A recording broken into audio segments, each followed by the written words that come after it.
Hello everyone, this is Beastly Eel here, and in today's video we're going to be doing a Star Wars character spotlight on none other than Grand Admiral Thrawn. Now, for those of you who don't know, he was the big bad guy in Rebels. So he played a major role in Rebels. He was the main bad guy. He was hunting down the Rebels. In fact, was doing a great job of it and actually was outsmarting them.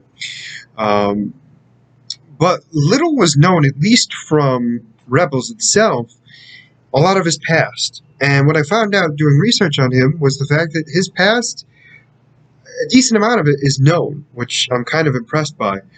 He dates back to the Clone Wars, but he himself was not actually in the mix in the normal way. We'll get into that in a little bit. So I am not even going to attempt to say his actual name. It's like Mithra Nuradu.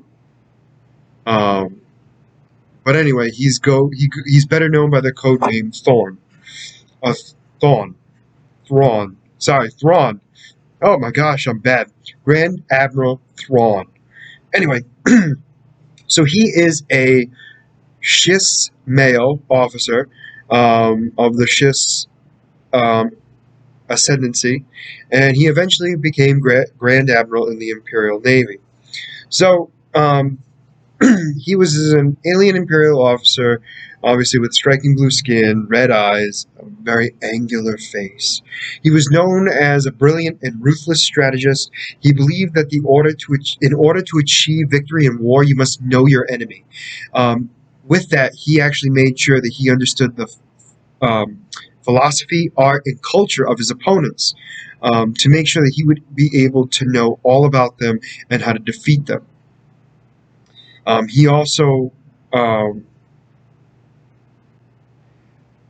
Grand Admiral, oh my gosh, Thrawn accepted the challenge and intended to dismantle the rebellion one piece at a time.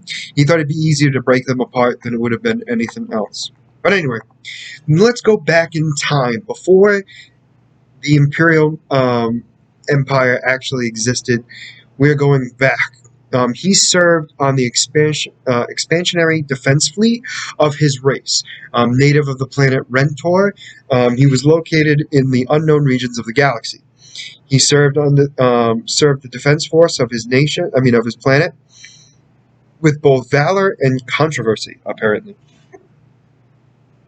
two leaders of massive families, respectively, worked with the founder of the expansionary fleet, who adopted Thrawn into the Myth family, guided his career and training into the fleet.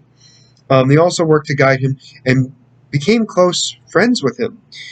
He used his political Thrawn used his new person, Thras, his surrogate friend, or surrogate father, I should say, whose political talents complemented Thrawn's analytical and strategic skills in warfare. Even though he did not make friendships easily, he grew close with Thras, and in this, the two in regard called each other brothers. So they weren't father son. I apologize. He also went on to lead the anti-piracy operations against the group of pirates. And that was actually when the death of his brother Thras happened. Now, near the end of the Clone Wars, there was a warlike issue happening, and a pilot began to plot to destroy a warlike emperor. Basically, began to plot to destroy the ascendancy. First, they groomed and trained a few people there and went to go after the unknown regions. And during this time, the Shis, who could not launch attacks to anyone who could not directly attack the ascendancy, Thrawn left his native unknown regions and traveled to known space to search for somebody to help out. There he encountered a Jedi Knight known as Anakin Skywalker, and during the Clone Wars fought alongside him in a mission on a planet Mokovice. Shortly thereafter, Thrawn was instrumental in defeating the fleet that was attacking his home planet, leading to the demise of the Nicodrune dynasty. Um, Following their defeat, a group of them actually left and wanted to. Well, they broke apart and they wanted to actually start a civil war with the three families going after everything. It was during this time that they pretty much did a lot of damage to themselves. Um, and those that survived, Thrawn tried to get off the planet, but unfortunately did not go well.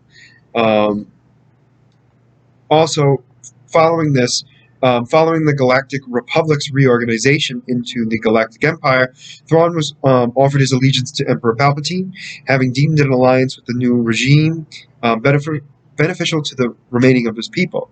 And Thrawn assimilated into the Galactic Society, becoming fluent in many languages, ultimately graduated from the Royal Imperial Academy on Coruscant, and his career in the Navy was highly successful after a series of promotions. He obviously received the rank of Grand Admiral from the Emperor himself. Now, at the height of his career, he served as the commanding officer of the 7th Fleet, the flagship in which was the Imperial 1 class Star Destroyer, Chimaria. And it deployed to a Lothal sector a few years after the start of the Galactic Civil War. Thrawn sought to defeat the rebels led by Hera. During his leadership of the 7th Fleet, he proposed and advocated for a new starfighter bomber, which was called the TIE Defender. It was initially manufactured on Lothal before being mass-produced throughout the galaxy. And then following the Battle of Atollon, the Emperor summoned Thrawn into his palace to undertake a mission with the Emperor's Sith apprentice, Darth Vader, whom Thrawn had once worked with when he was the Jedi, Anakin Skywalker. Palpatine considered Thrawn and Vader his two most useful servants and believed his mission and required the unique talents and knowledge of both men. Ensuring their mission, Thrawn's fleet worked with Vader's First Legion and ultimately rescued several Force-sensitive Chiss girls held captive by the warlike species that had tried to take over his planet. Soon thereafter, Thrawn took on a mission to defend the supply lines of Project Stardust from apparent losses to electronic eating relics, which were basically space whales, for those of you who have not seen it. The true culprits of the losses were because of another Grand Admiral, which was just awful overall. Now, going through all this, and in the years of following Thrawn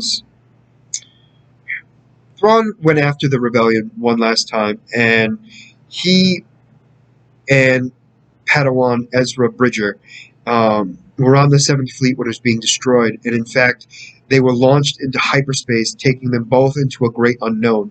And it was presumed that they were both dead, but now, years later, we know that they are not actually dead.